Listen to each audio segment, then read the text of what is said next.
Remember that Guantanamo Bay, clearly by this president, has said that it will hold the worst of the worst, that we are going after those bad actors. This last week I was in New York City. We were going after people that had warrants out for their arrest on murders and rapes, assaults, gun purchases, drug trafficking. In fact, we had a member of TDA that was one of the ringleaders that we picked up that week had been trying to buy grenades. These are the types of individuals that we are targeting. We're removing from communities and that could end up having a stay at Guantanamo Bay before they are returned home to their countries to deal with. What's going on, everybody? Thank you all for joining me today. If you haven't already, please make sure you hit the like button, subscribe to the channel if you're new to the channel, and most importantly, please make sure you are following me on Telegram at TD Media Group to help circumvent social media censorship and shadow banning. And with the introduction out of the way, let's get into today's news. And today, we have to take a moment to discuss a bit of information and some news that I'm very pleased to hear. It's something that I've been calling for a while now, or at least on 2 occasions I've made this recommendation, and it's finally happening. It's finally happening. For those countries that are giving us a hard time with accepting their illegal immigrants back into their nation, it has finally been confirmed that those illegal immigrants will be sent to Guantanamo Bay. That makes me very happy to know that is officially happening for sure. But that's not the only option also, right? Before we get into the Guantanamo Bay news, I want to get into this as well, because this has also been confirmed. El Salvador offers to hold dangerous U.S. citizens, and criminal migrants from any country in their hellhole mega prison. Now, for those of you who don't know, right? If I remember the Salvador president's name correctly, his last name is Bukele, right? President Bukele. I like him a lot. He has done a phenomenal job in cleaning up his country, right? Because he did something over there that we're just unwilling to do here in America, and that's just simply lock up the criminals. You know what I mean? Like, we won't do that here, but over there, as it pertains to gangs and cartels and everything of that nature, he came into office. He built this insane supermax prison that you have to see to believe. It is truly a hellhole, and that's an understatement. And once it was built, they just swooped down in all the neighborhoods throughout El Salvador in which these gang members and cartel members were in, and they just swooped them all up and threw them all in the supermax prison and said, we'll ask questions later, cry harder. And now El Salvador went from being one of the most dangerous countries in the world to one of the most safest countries in the Western Hemisphere, if not, possibly, I don't know, top 5, top 10 safest countries in the world, right?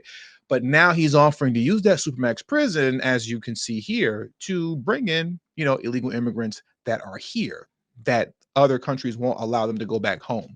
Let's jump into this very quickly. The president of El Salvador on Monday offered to house convicted U.S. citizens in his country's mega prison and take in deported illegal immigrants of any nationality after meeting with U.S. Secretary of State Marco Rubio. Rubio 53 said the deal struck with Salvadorian President Nayib Bukele represents the most unprecedented, extraordinary migratory agreement anywhere in the world, in remarks from the capital city of San Salvador. We can send them and he will put them in his jails, the Secretary of State said of migrants set to be deported from the U.S. And he's also offered to do the same for dangerous criminals currently in custody and serving their sentences in the United States, even though they're U.S. citizens or legal residents. Now, I know when some of you hear this, it gives you chills. You feel a way about it. Oh, I don't know about all that. I'm going to make this very simple. Just don't commit crime. I'm not concerned about it. I'm not worried about it, because at no point in time will I ever be a dangerous criminal. So I don't have to worry about that, because I won't be going to jail anytime soon at all for doing something that would label me a dangerous criminal, right? So just don't commit crime. It's really that simple. This is not a hard thing to follow. Don't commit crime, right? But now, outside of this, it's really that simple. We also have Colombia as well. As many of you already know, Colombia, they weren't going to take in any of their illegal immigrants. But Trump made the Colombian president bend the knee because of what? Tariffs, right? Make America great again through tariffs. Nobody wants to play the tariff war game with us. So the Colombian president agreed and said, okay, you got me. I'll take him. I'll take him. Fine. But here was a big one also. Remember, the Venezuelan president, we heard literally for years throughout the entirety of the Biden administration that the Venezuelan president would not be taking in his citizens, especially Tren de Aragua. Well, when you know it, surprise, surprise, Trump wins again. I'm going to start saying that more often just because I know it pisses people off. Trump wins again. And as you can see here, Venezuela agrees to take back illegal migrants, including Tren de Aragua gang members, right? So the president of Venezuela has officially bent the knee. But now let's come to what you've all been waiting for, right? Let's get into the official confirmation of illegal immigrants being sent to Guantanamo Bay, because this needed to happen and is going to happen. Let's jump into this clip right now. President Trump is not messing around, and he's no longer going to allow America to be a dumping ground for illegal criminals from nations all over this world. And so El Salvador has not just agreed to the repatriation of their own citizens, but also illegal criminals from other nations who will then be sent to their prisons. Venezuela as well has agreed to repatriation flights, and Colombia also agreed to cooperate with the repatriation of illegal Colombian nationals that we have found in the interior of our country. And I can also confirm that today, the first flight from the United States to Guantanamo Bay with illegal migrants are underway. So as you can see, it has already begun. They're already underway. It's not something that they're talking about. It is something that they are officially doing. Trump said that he was going to do this not too long ago, and now it's happening. And I want to play that clip for you right now as well, where Trump said he was going to do it, and now here we are.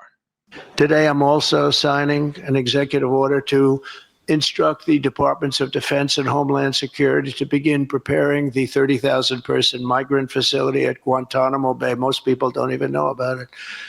We have 30,000 beds in Guantanamo to detain the worst criminal illegal aliens threatening the American people. Some of them are so bad we don't even trust the countries to hold them, because we don't want them coming back. So we're going to send them out to Guantanamo. I had absolutely no idea Guantanamo Bay held 30,000 people. I did not know it held that many. I knew it held a lot, but 30K is a lot. I didn't know that, but that is good news and good to hear, because we do have some countries out there that are still, just being hard-headed and don't want to accept their own citizens. And you have to ask yourself that question: why would a country not want to accept their own citizens back into their nations? It says a lot about those folks that they don't want in their own country that they're from. And if you don't want them in your country, why would we want them here? And I'll just leave it at that.